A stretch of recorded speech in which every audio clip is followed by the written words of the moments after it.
Et bonjour tout le monde, ravi de vous retrouver pour l'émission du dimanche 20 juin 2021.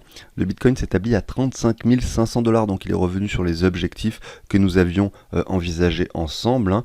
Regardez, hein, lors de la vidéo du 16 juin, donc il y a 4 jours, nous étions sur le niveau des 39-40 000 sur le Bitcoin et nous avions imaginé ce retour effectivement en zone de rechargement entre les 35 et les 33 000 $. Actuellement, nous nous situons pile poil, hein, sur les 61,8. On va aller voir justement les graphiques juste après pour voir ce qu'il en est. Si on retourne rapidement sur la map, on peut voir que sur 30 jours, donc sur un mois, hein, le dernier mois qui vient de s'écouler, on a un Bitcoin à moins 4,5% et un Ether à moins 11%.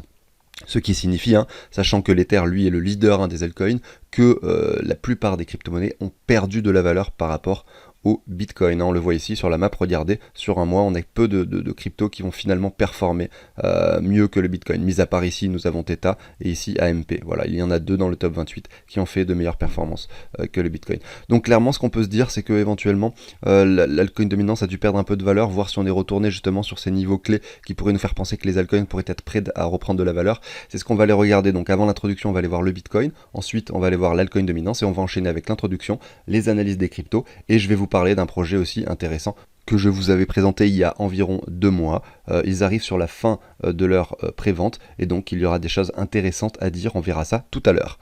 C'est parti, on va commencer du coup avec l'analyse du Bitcoin. Donc comme on l'a vu, hein, juste avant, sur le graphique, donc ici nous étions en 4 heures, hein, il y a 4 jours quand j'avais analysé ce graphique, et nous avions touché les 40 000 $. Donc c'était un graphique qui représentait environ cela, hein, voilà tout simplement. Nous étions à cet endroit-là. Et je vous avais dit, attention ici, on a un V-bottom qui est matérialisé, c'est-à-dire que là, si on reprenait tout simplement cette hausse, tout simplement on voyait qu'on n'avait pas formé quelque chose de propre, hein. Ici en 4 heures, on voyait que là nous étions revenus sur les 0,5 de Fibo. Pour avoir une structure propre et un W propre, il aurait fallu que nous revenons sur cette zone de rechargement. Ça n'a pas été le cas. Et donc généralement, qu'est-ce qui se passe? Quand nous avons des structures qui ne sont pas bien dessinées comme celle-ci, généralement elles sont amenées à être retestées. Ce qui veut dire que ce mouvement était probablement un gros mouvement de liquidation et non pas un mouvement tout simplement de début de reprise, hein. Ce qui est visible du coup actuellement sur le cours, hein, bien sûr. Et quand on prend toute cette hausse désormais, on avait dit, voilà, nous étions ici, nous avions dit que nous pourrions revenir dans un premier temps entre les 61,8 et les 78,6 de Fibo. Actuellement nous sommes sur les 61,8, je ne serais pas étonné que le marché continue à pousser un petit peu plus bas pour intégrer cette zone de rechargement. Et j'avais dit que pour les personnes qui n'étaient pas entrées sur le Bitcoin, effectivement vous alliez avoir une opportunité très intéressante sur ces niveaux de prix. Alors le niveau de prix actuel peut être déjà intéressant, hein. Malgré tout peut-être que vous pouvez attendre encore un peu si jamais le marché décide d'intégrer cette zone. Et bien voilà, selon moi c'est la zone la plus pertinente puisque derrière si nous formons quelque chose qui dessine des W, nous aurions peut-être un marché qui pourrait revenir sur cet ancien point haut et qui sait le casser. Et là nous aurions donc une vraie structure qui se dessine. La réelle confirmation haussière serait la cassure effectivement de cet énorme W avec un prix du Bitcoin qui dépasse et qui clôture au-dessus des 40 000. Ceci dit, pour un palier d'investissement, effectivement ici c'est intéressant. Garder la liquidité également ça l'est, hein, puisqu'on l'a vu, hein, sur le graphique plus long terme, hein, je vais y retourner rapidement, on l'a vu, hein, donc je vais essayer d'aller sur le graphique où j'avais mis mes objectifs, voilà c'était celui-là, sur du plus long terme. Effectivement, si jamais nous décidions d'aller vers le haut, nous pourrions venir casser cet ancien sommet des 64 000 pour la prochaine target qui se situe à 86, voire les 100 000 $, le chiffre psychologique rond qui se situe un petit peu plus haut. Si jamais le marché devait être un petit peu plus bearish, hein, actuellement, nous pourrions revenir sans problème aux alentours des 27 à 17 000 $. Donc si jamais vous investissez par palier sur le niveau actuel, effectivement vous pouvez vous garder de la liquidité pour acheter sur ces zones de prix, tout simplement. Si jamais le marché décidait finalement d'être un petit peu plus bearish et que la reprise ne se faisait pas tout de suite. Chose que je n'envisage pas, enfin en tout cas c'est plus un sentiment émotionnel qu'un vrai sentiment fondé sur quelque chose de graphique. Donc graphiquement parlant, il n'y a rien qui nous dit que le marché peut être prêt à grimper ou à baisser. Nous sommes toujours dans ce range, hein, dans ce range que nous avons visualisé. Si je retourne en daily, on va se mettre comme ceci, on va zoomer un petit peu, voilà. Vous voyez, on est toujours dans ce range, hein, et tant qu'on y reste, il n'y a rien qui nous annonce effectivement que le marché est prêt à aller chercher un nouveau sommet ou quelque chose d'un peu plus bearish. On a fait le tour du Bitcoin, maintenant on est sur l'altcoin dominance. Donc comme je le disais tout à l'heure, hein, lorsque nous avons des bougies rouges à cet endroit-là, cela veut dire tout simplement que la plupart des cryptos perdent de la valeur par rapport au Bitcoin. Ce qui veut dire que si le Bitcoin perd de la valeur par rapport au dollar, les autres crypto-monnaies en perdent plus que lui par rapport au dollar également, et donc en perdent également du coup par rapport au Bitcoin. Ici qu'est-ce qu'on a? Ici j'ai donc chaque bougie qui représente une semaine. On a eu lors de la course de 2018, hein, des altcoins qui ont énormément performé. On a touché un sommet, regardez, qui a quasiment été atteint à nouveau ici, lors de ce petit bull run des altcoins, entre le mois de janvier et le mois de mai 2021. Tout simplement, regardez, ici on se matérialise, nous étions le 21 décembre lors de ce pic baissier, et lors de ce pic haussier, nous étions le 17 mai. Donc pendant 5 mois, les altcoins ont énormément performé. On a eu un Ether qui est passé ici de 400$ à 4000$. Donc vous voyez, on a des cryptos qui ont énormément performé par rapport au Bitcoin, et désormais, tout simplement, il y a un petit retracement qui est logique.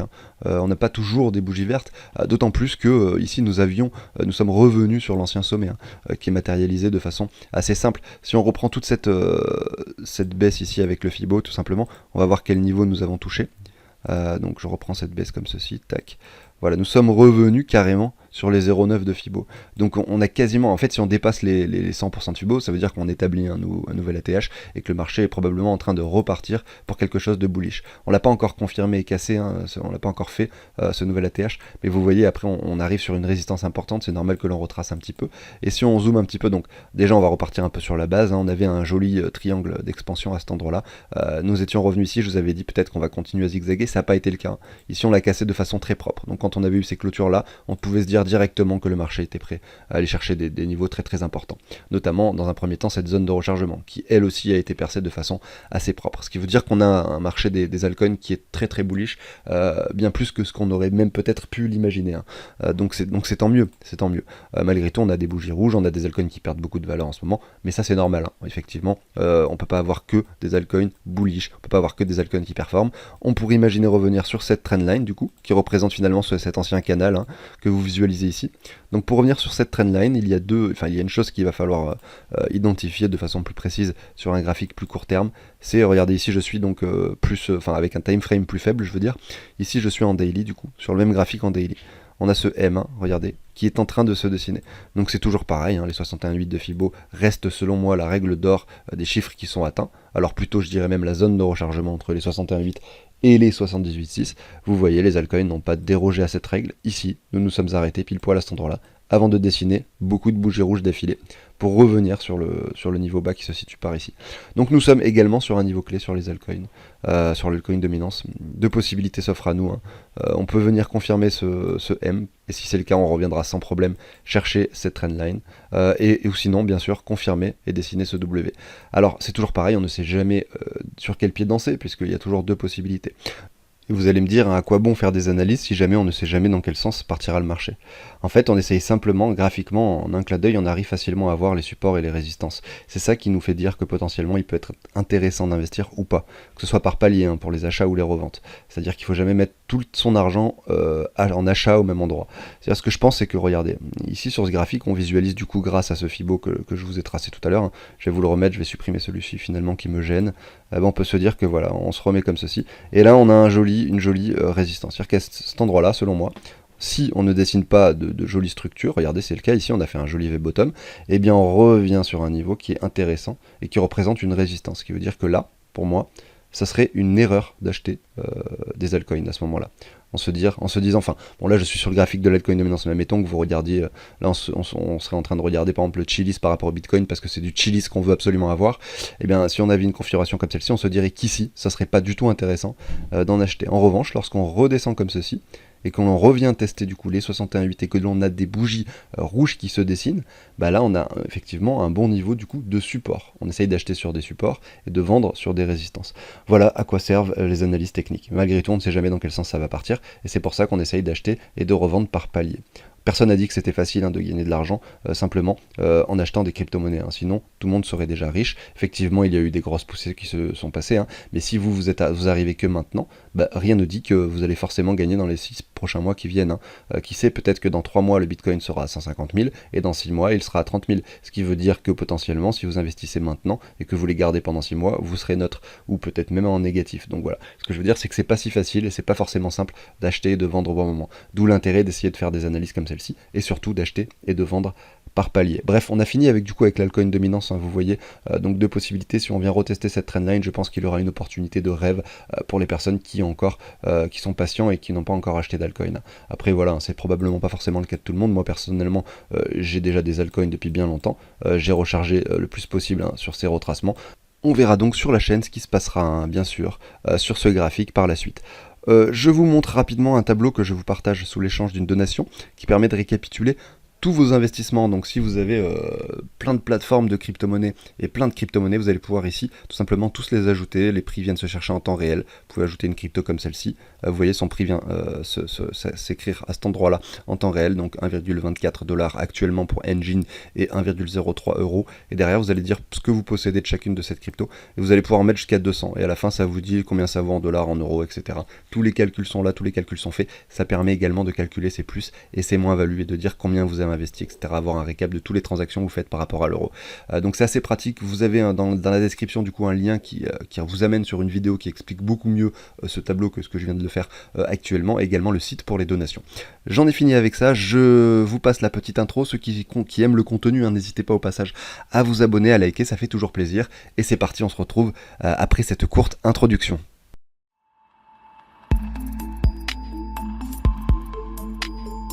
Alors je voulais vous parler de PointPay, c'est un projet. Actuellement ils sont encore en train de faire la vente de leur token. Malgré tout leur site est déjà utilisable, hein. Vous pouvez créer un compte, vous pouvez mettre de l'argent, vous pouvez gagner des intérêts. Il y a tout un système, vous allez pouvoir faire des emprunts, il va y avoir une carte bancaire, il y a un échange, vous allez pouvoir changer des cryptos. Et je trouve que le site est relativement bien fait, beaucoup d'informations y sont présentes, vous avez la roadmap, vous avez énormément de choses et beaucoup de données disponibles sur le site, qui est je trouve pas trop mal. Et il y a 2 mois, j'ai fait une vidéo dessus, je vous la mets ici en haut à droite. J'explique beaucoup mieux comment fonctionne et quels sont tous les outils, hein, qui sont disponibles sur le projet. Donc ce qu'il faut savoir, c'est que ils sont encore en train de faire la vente du token pendant une journée. Donc il y a encore cette vente avant que le prix augmente de 13%. Sinon vous pouvez en acheter jusqu'au 30 juin. Et ensuite le token sera disponible et listé au mois de juillet. Donc c'est très bientôt désormais. Au début, quand je vous en avais parlé, il fallait attendre 2-3 mois avant effectivement d'avoir un résultat. Aujourd'hui, donc lorsque le token se vendait à 15 centimes il y a 2 mois, eh bien aujourd'hui nous avons un token désormais qui vaut 40 centimes, donc son prix a augmenté sur des étapes, hein, petit à petit. Malgré tout, hein, ça peut être toujours intéressant puisqu'on voit que son prix va continuer à augmenter. Et on verra au listing, hein, peut-être qu'il peut un peu crash au listing, qu'il peut un peu chuter, hein, il faut en rester conscient. Donc on ne sait pas trop ce qui va se passer, hein. Est-ce que c'est un bon moment pour investir maintenant? Je n'en ai aucune idée, malgré tout je vous en parle tout de même. Si vous souhaitez investir là-dedans, donc je vous conseille déjà de regarder la vidéo où j'explique beaucoup mieux le projet avant d'investir. Et en plus, hein, regardez ici, vous allez bénéficier parce que nous sommes le week-end. Alors je crois que c'était ici, j'ai reçu un mail. Ils expliquent que voilà, aujourd'hui, donc ce week-end entre le 19 et le 20 juin, vous allez avoir 10% de bonus. Donc déjà, il y a plusieurs choses à savoir. Donc là, ils vous expliquent à quoi sert le token ici. Je vous invite à lire, à mettre pause si vous voulez voir. Et derrière, regardez, vous allez pouvoir tout simplement donc aller sur l'onglet ici banque, envoyer des cryptos et les convertir en PXP tout simplement pour effectuer votre achat. À savoir qu'il y a en fonction du nombre de PXP que vous achetez, il y a plus ou moins de bonus. À ces bonus là, il va falloir ajouter les 10% du week-end, hein. Donc bien sûr, si vous achetez par exemple 5000 PXP, vous allez avoir 2 plus 10, donc 12%. Donc certes, vous n'aurez pas un token à 15 centimes comme les premières personnes qui avaient pu visionner cette vidéo, j'en avais parlé il y a déjà 2 mois. Malgré tout, vous arrivez sur la fin et vous allez peut-être pouvoir avoir un résultat assez rapidement. Je veux dire par là que le token sera listé bien sûr très prochainement, et en plus vous allez avoir quand même un petit bonus, à savoir même si vous investissez une petite somme, par exemple 5000 PXP, vous allez avoir tout de même 12%. Mais si vous voulez mettre même moins que 5000 PXP, vous aurez 10% tout simplement par rapport au bonus du week-end. Alors si vous souhaitez investir sur ce projet, hein, vous avez mon lien de parrainage dans la description. Vous n'êtes pas obligé de l'utiliser, hein. Sachez que ce lien de parrainage me permettra de toucher une petite somme, hein, donc 10% de ce que vous avez investi, hein. Ça vous permet tout simplement de soutenir la chaîne, tout simplement, si vous le souhaitez. Et de plus, hein, j'organise un jeu concours sur cette vidéo parce que la chaîne est arrivée à 20 000 abonnés. Et donc la semaine prochaine, je vais tirer au sort parmi les commentaires de cette vidéo là que je suis en train de tourner, de celle d'aujourd'hui. Je vais tirer au sort et simplement je vais prendre et sélectionner un gagnant qui prendra et gagnera $50 de PXP que je lui enverrai tout simplement lorsqu'il m'aura transmis son adresse publique. Voilà pour ça. Pour pouvoir participer, il faut que vous puissiez donc liker cette vidéo actuellement, que vous abonniez et que vous mettez un commentaire du coup sous la vidéo pour que je puisse tirer au sort. Voilà pour ça, on continue du coup avec la suite et les analyses de quelques altcoins. On va commencer par l'Ether par rapport au Bitcoin, tout simplement parce qu'on a regardé de façon assez régulière, hein, l'altcoin dominance. Et nous avons ici l'Ether par rapport au Bitcoin qui dessine quelque chose d'à peu près similaire, puisque vous le savez, hein, l'Ether finalement est la crypto-monnaie avec la plus grosse capitalisation après le Bitcoin et donc a une influence énorme sur le graphique de l'altcoin dominance. Malgré tout, on n'a pas quelque chose de parfaitement similaire hein, ici. Lorsque nous avions eu ce canal, hein, donc vous l'avez vu, vous avez pu le visualiser tout à l'heure hein, sur l'altcoin dominance, ce canal. Hein. Sur l'altcoin dominance, effectivement, ici nous avions fait un nouveau bottom, nous étions revenus chercher les anciens bas ici, avant finalement de performer. Donc c'était pas exactement pareil. Malgré tout, qu'est-ce qu'on voit? On voit que l'Ether hein, se porte bien. Et également, il y a une autre différence également, c'est que sur l'altcoin dominance, nous sommes revenus sur les anciens sommets. Sur l'Ether par rapport au Bitcoin, c'est pas encore du tout le cas. Hein. Donc peut-être que l'Ether a encore du potentiel devant lui assez important, notamment puisque, regardez, hein, son sommet ici qui donc avait touché les 0,14 Bitcoin est encore loin d'être atteint. Ici, nous avons fait 0,08 Bitcoin pour un Ether. Nous pourrions dans un premier temps venir chercher les 0,10, ce qui veut dire que si nous touchons 0,10, ça veut dire qu'un Ether donc, vaut un Bitcoin divisé par 10. Donc si Bitcoin vaut 60 000, un Ether vaut 6 000 tout simplement. Donc c'est vrai que le chiffre des 0,10 est assez intéressant. Hein. Si on a un Bitcoin qui remonte sur son ancien sommet, etc., et qui grimpe un peu plus, et qu'on a un Ether qui reprend un peu de valeur, avoir un Ether entre 5 et 10 000 dollars, du coup, c'est pas forcément déconnant. Ça reste des chiffres envisageables. Hein. Donc c'est pour ça, ce chiffre-là est très intéressant. Si en plus on reprend toute cette baisse hein, à cet endroit-là, qui est matérialisée entre le sommet de 2018 et donc le crash, regardez la zone de rechargement qui est dessinée à cet endroit-là. Hein. Comme d'habitude, les zones de rechargement, vous le savez, sont pertinentes. Donc là, je suis sur du très long terme, puisque je suis sur un graphique en weekly, serait matérialisé entre les 0,12 et les 0,10 ici. Donc vous voyez, ça reste quelque chose d'envisageable. Hein. Les 0,10 représentent en plus les 61,8 de Fibo. Donc clairement, hein, un Ether à 0,10, je pense que ça devrait arriver courant de ce bull run. Malgré tout, voilà, tout simplement, on a ici quelque chose qui commence à dessiner à l'image hein, de l'altcoin dominance, un joli M, hein, voilà, qui est en train peut-être de se matérialiser. On n'est pas encore sûr, hein, on a un graphique vraiment similaire. Est-ce qu'on serait prêt à revenir chercher cette trendline ou pas? Est-ce que peut-être on va former ce W? J'en sais rien. En tout cas, dans les deux cas, que l'on continue à purger ou non, je pense qu'à un moment donné, hein, lorsqu'on aura fait effectivement ce retracement, sachant que là nous avons un fort support, hein, puisque notamment on vient rechercher cette trendline, peut-être qu'on pourra avoir enfin un marché qui reprend un peu de vigueur par la suite, et enfin un Ether qui commence qui continue, excusez-moi, de performer par rapport au Bitcoin. Si on y jette un œil hein, par rapport au dollar, on peut imaginer que voilà la trendline que je vous présentais tout à l'heure, si on avait un Ether un peu plus bearish qui devait être amené à la toucher, il est possible que l'on continue un peu à chuter hein, par rapport au dollar, et les niveaux clés, hein, le niveau clé on va dire, sur ce graphique serait celui-ci, donc cet ancien ATH. Qui sait, nous pourrions revenir tester cette zone sur une mèche finalement avant de réintégrer quelque chose de bullish sur l'Ether. Ici aux alentours des 1400 dollars. Hein. Si vous êtes, comme je le disais au début d'émission, hein, sur le Bitcoin, les niveaux actuels sont pertinents. Sur l'Ether c'est pareil, hein, nous sommes sur des niveaux pertinents, notamment le niveau des 2000 dollars qui était très souvent racheté. Malgré tout, si on devait être amené à être un peu plus bearish, les 1500 seraient vraiment le niveau de génie, hein, tout simplement, je pense, pour investir sur l'Ether. Regardez, si on reprend toute cette hausse, ça représenterait en plus de façon très précise la zone de rechargement. Hein. Vraiment au milieu, hein. Cet ancien ATH représente la zone de rechargement de cette hausse. Ce qui n'est pas finalement anodin, hein. C'est souvent comme ça que ça se passe, les marchés réagissent bien sur des niveaux psychologiques intéressants, à savoir une hausse finalement qui peut être suivie d'une baisse qui reviendrait sur la zone de rechargement. Comme par hasard, on a la zone de rechargement qui se situe pile poil sur l'ancien sommet. Donc il y a beaucoup de choses qui coïncident, on a des confluences qui se dessinent, et donc voilà selon moi ce qui pourrait se passer sur l'Ether. J'en reste pas convaincu hein, que l'on revienne sur des niveaux aussi bas.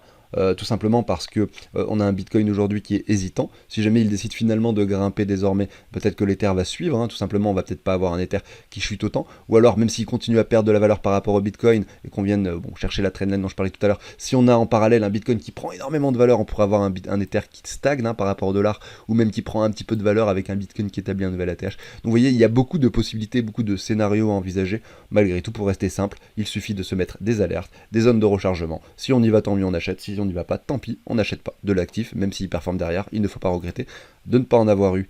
Voilà pour l'Ether, j'en ai fini du coup avec les deux principaux du marché. On va se faire 2-3 altcoins là pour le délire un petit peu pour cette fin d'émission. Alors on va aller voir KNC par rapport au Bitcoin ici, on va le regarder ensuite par rapport au dollar. Alors je vous parle de KNC pour plusieurs raisons. La première, c'est que déjà cette crypto-monnaie n'a pas encore performé par rapport au Bitcoin, n'a pas performé en général hein, avec ce bull run.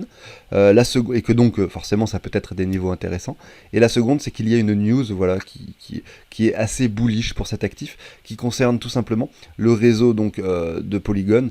Donc en fait ce qui se passe, c'est que Polygon, donc avec le token Matic, ont pu donc sur plusieurs années là, ont imaginé donc de produire donc des tokens pour inciter inciter les personnes à aller sur cette blockchain-là et à participer à la DeFi, tout simplement parce qu'ils offrent des tokens en plus des intérêts que proposent les plateformes. Comme c'était le cas sur Aave récemment, ça sera le cas sur Kyber Network, tout simplement. Alors, j'ai pas encore vraiment les détails, mais il faut savoir qu'il y aura des récompenses. Ça sera lié donc au projet 0x et Polygon qui ont donc fait un partenariat, on va dire entre guillemets, pour pouvoir attirer, comme ils disent, jusqu'à 1 million d'utilisateurs supplémentaires sur la blockchain Polygon. Voilà, donc je vous épargne les détails. Je suis sur le site DeFi Rate. Si vous voulez y aller, il y a pas mal d'infos et pas mal de news sur la DeFi, notamment semaine par semaine. En fait, ils font un point global de ce qui s'est passé avec les tweets. Donc moi, je trouve ça intéressant parce que je ne passe pas ma vie sur Twitter et donc ça me permet d'avoir également les infos importantes directement. Voilà pour ça, donc on va aller voir le graphique. Regardez ici, tout simplement, nous étions donc en septembre 2017, lorsque le token avait été listé, en tout cas ici sur la plateforme Binance. Il a fait que crash par la suite. Ici, aux alentours de juillet 2020, il a établi un sommet par rapport au Bitcoin. Finalement, il a crash à nouveau par la suite, puisque le Bitcoin a pris beaucoup de valeur et ce dernier, lui, n'a pas suivi. Il n'a pas suivi. Et derrière, regardez, on commence à établir, nous sommes vraiment sur un niveau plancher. Nous sommes sur un niveau plancher et on commence à établir, à avoir se former des W, tout ça. Donc, ça peut être intéressant d'acquérir cet actif maintenant, notamment avec la news que l'on vient de voir. On a regardé un marché qui commence à dessiner des W qui se matérialisent ici. On retrace un petit peu. On est en train d'hésiter, on est en train de latéraliser. Si on se met un petit peu les volumes, est-ce que justement il y a de l'intérêt croissant ou non sur cet actif? C'est également la question qu'on peut se poser. On va aller voir ça tout de suite. Alors, pas spécialement, mis à part cette bougie de volume un peu excessive qui s'était produite à cet endroit-là, on voit que c'est plutôt l'inverse. On a plutôt des volumes décroissants. Il aurait fallu plutôt voir l'inverse pour imaginer quelque chose d'assez bullish. Malgré tout, ça peut venir d'un coup, généralement, et il ne faut pas se fier uniquement à un indicateur, effectivement. Mais je voulais quand même le regarder avec vous. L'autre chose qu'on pourrait regarder, c'est le RSI. Donc on l'a ici, juste en dessous. Regardez ici, qu'est-ce qu'on observe? On voit que là, on avait un cours qui était de plus en plus bearish, et il y a une divergence qui s'est matérialisée ici. Donc ça, c'est plutôt un signal bullish, cette divergence, qui est donc représentée ici avec un cours qui descend et un graphique donc sur le RSI qui est plutôt croissant. Et ça continue par la suite. Regardez, on est toujours sur quelque chose de croissant sur le RSI, donc ce qui est plutôt un signal bullish. On a la structure qui est en train de se former, la localisation qui est bien présente, la divergence qui est bien présente, donc à voir si justement on ne serait pas prêt à l'avenir à performer là-dessus. Si on le regarde du coup par rapport au dollar, histoire de faire un petit peu les choses correctement, et bien regardez, on va se mettre ici en weekly, on va dézoomer un peu.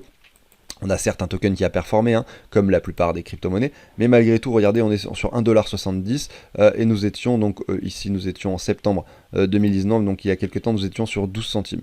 Donc on a tout de même une performance ici quand même de 1300%. Mais malgré tout, on le voit, on est encore loin de l'ancien ATH. On a eu un cours qui a touché tout de même les 4,30$ pour retracer lors de ce crash. Nous sommes revenus sur cet ancien sommet. Nous avons donc une tendance haussière qui est matérialisée comme ceci, avec à chaque fois un plus haut, un plus bas qui est moins bas, un plus haut qui est plus haut, un plus bas qui est moins bas.